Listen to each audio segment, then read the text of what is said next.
Hey guys, we're going to do the odd problems from the homework. If you haven't done the homework, go do that first. Don't come here unless you've tried the problems. Is, my advice. Do whatever. It's your life. Power rule, 3 times. Integral of x squared is x to the 3 divided by 3 minus integral of x to the 1 is x to the 2 divided by 2.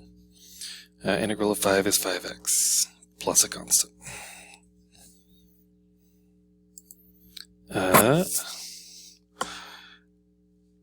Integral of 1 over x is natural log absolute value of x plus this thing is x to the 2/3. 2/3 plus 1 is 5/3. Divide by that number out front. Minus, add 1 to the exponent, get x squared. Divide by 2, 4 divided by 2 is 2. Plus 11x plus a constant.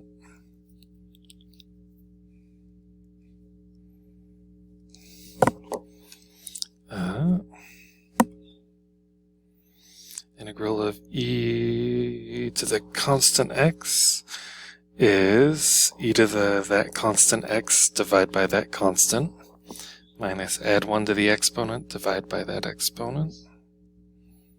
I get 5/12 minus 9x plus a constant. Integral of sine t is minus cosine t. Minus integral of 1 is, you're tempted to say x, but this is an integral with respect to t, so it's t. Plus a constant. Find a function with g of 0 is 3 and g prime is this. Well, if your derivative is this, then you must be an antiderivative of this. The antiderivatives of this are functions of the form e to the x minus half x squared plus a constant. Don't put a box around that yet, because I don't know what the constant is. Only one choice of constant will make g of 0 equal 3. If g of x is e to the x minus half x, should have been half x squared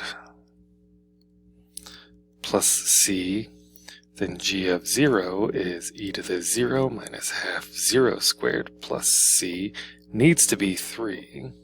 So that's 1 plus c has to equal 3, so c must equal 2. You want to put a box around that. Don't put a box around that either. The answer is this, but now that you know what c is. Our function is e to the x minus half x squared plus our constant turned out to be 2. That's the thing to put a box around. A definite integral. Doing this by hand, we find the antiderivative and then evaluate from 3 to 4. 4 to the 4 is 256. 3 to the 4 is 81. That's 1/4. 256 minus 81 is, it ends with a 5. 25 minus 8 is 175 over 4. Boom. That's the integral. These are nice because you can check your answer with a calculator. On the exam, I'm going to say do this, by hand. So just checking that this is the correct answer is not going to get you the points, but it is a good way to get you at the right answer. To do this integral, we have to split that up into separate fractions. That's one fraction. T over t plus 1 over t dt. This thing is 1. Oh, I can do the integral now. What's the integral of 1? You want to say x, but it's t, because this is an integral with respect to t. Integral of 1 over t is natural log absolute value t, plus a constant. We still have to evaluate that from 2 to 8. Since it's a definite integral, we don't need that plus c. Plug in 8, you get 8 plus natural log 8. Plug in 2, you get 2 plus natural log 2. I'm not putting the absolute values here because I know the absolute value of 2, and it's 2. 8 minus 2 is 6, plus ln 8 minus ln 2. If you remember the rules of logs, you can smush these together and it makes ln 4, but you don't need to know that. This is fine.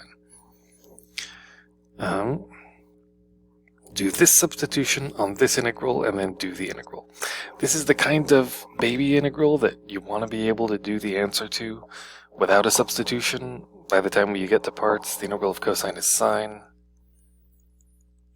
When I take the derivative of that, it'll spit out an extra 3, so I want a 1/3 to cancel that. That's what the integral is going to be. But they said to do it by substitution. Let's do it by substitution. If u is 3x plus 1, then du is 3 dx. The integral turns into integral of cosine u. The dx doesn't have a 3 on it. I wish it did. I'll put a 3 here and a 1/3 here to cancel it. I get 1/3. 3 dx all becomes du. What's the integral of cosine? It is sine. Hey, wait, what was u? U was 3x plus 1. Boom. Same answer. Cool. Do this substitution on this, and then also do it this way. We have 2 ways of doing it. If I write u equals square root x, that's x to the 1/2, then du is 1/2 x to the minus 1/2 dx. So what's dx? To get dx by itself, I want to divide by x to the minus 1/2. X to the minus 1/2 means 1 over x to the 1/2. So to divide by that, I want to multiply both sides by x to the 1/2. Let's multiply by x to the 1/2. As long as we're doing that, we might as well multiply by 2. So that cancels that. I get dx equals 2x to the 1/2 du. So now the integral turns into integral of e to the x dx is 2x to the 1/2 du. But wait, I still haven't actually converted any x's into u's. This x to the 1/2 is u. What's this x? If I solve this for x, I get x equals u squared, so I get the integral of 2e to the u squared times u du.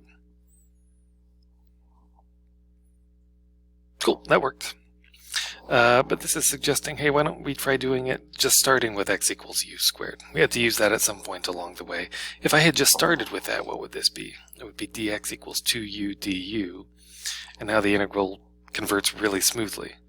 Integral of e to the x dx becomes the integral of e to the, what was x? X is u squared. What was du? What was dx? Dx was 2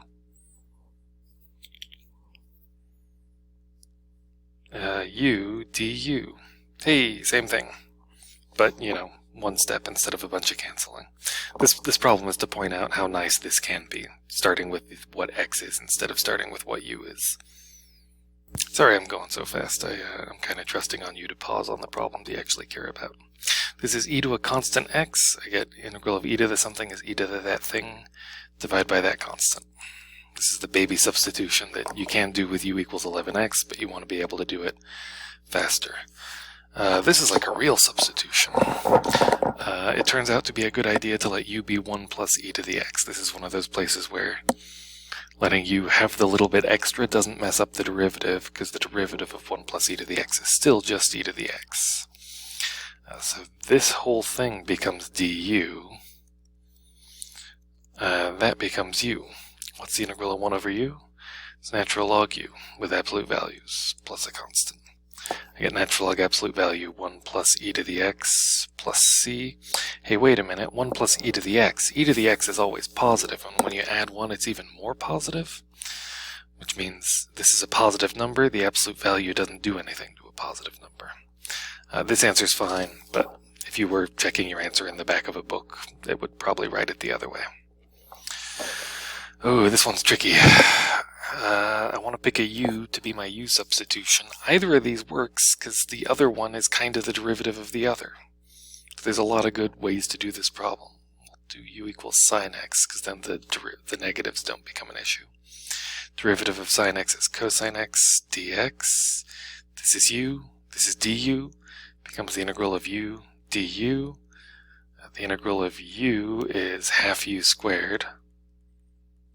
I get half sine x squared plus a constant.